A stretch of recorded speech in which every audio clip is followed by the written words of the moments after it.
ఏపీలో రాజకీయాలు ఆసక్తికరంగా మారుతున్నాయి. రోజు రోజుకు హాట్ టాపిక్ అవుతున్నాయి.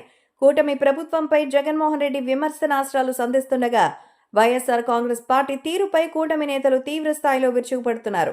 దీంతో ఇరుపక్షాల మధ్య గట్టి ఫైట్ నడుస్తోంది. తాజాగా శాసనసభలో సీఎం చంద్రబాబు జగన్మోహన్ రెడ్డి వైఖరిపై తీవ్ర స్థాయిలో మండిపడ్డారు.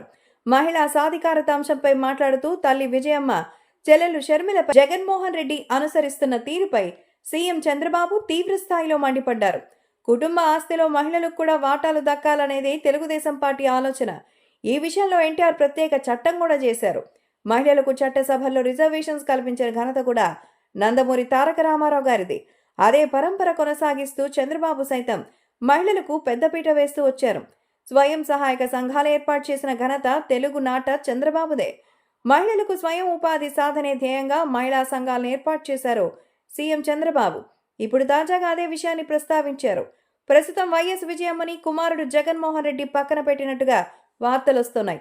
కుమార్తె షర్మిలకు అండగా విజయమ్మ నిలుస్తున్న సంగతి తెలిసిందే. వైఎస్ రాజశేఖర రెడ్డి కుటుంబ ఆస్తిగా వచ్చిన సరస్వతి పవర్ భూముల అనేక వివాదాలు బయటపడిన సంగతి తెలిసిందే. ఈ క్రమంలో జగన్మోహన్ రెడ్డి తీరుపై తల్లి విజయమ్మ ఏకంగా న్యాయస్థానాన్ని ఆశ్రయించారు.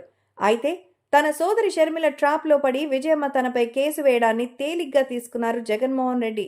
తనకు వ్యతిరేకంగా తన తల్లి విజయమ్మ లేదని, కేవలం తన సోదరి షర్మిల స్వార్థం వల్లే విజయమ్మ తనకు వ్యతిరేకంగా మారిన విషయాన్ని బయటపెట్టారు జగన్మోహన్ రెడ్డి. అయితే ఇదే విషయంపై మాట్లాడారు సీఎం చంద్రబాబు. శాసనసభ వేదికగా మహిళా సాధికారతపై చర్చకు వచ్చిన క్రమంలో తల్లికి చెల్లికి న్యాయం చేయని వాడు రాష్ట్ర ప్రజలకి ఎలా న్యాయం చేస్తాడంటూ ప్రశ్నించారు చంద్రబాబు. ప్రస్తుతం శాసనసభలో సీఎం చంద్రబాబు చేసిన ప్రసంగం వైరల్ అవుతోంది.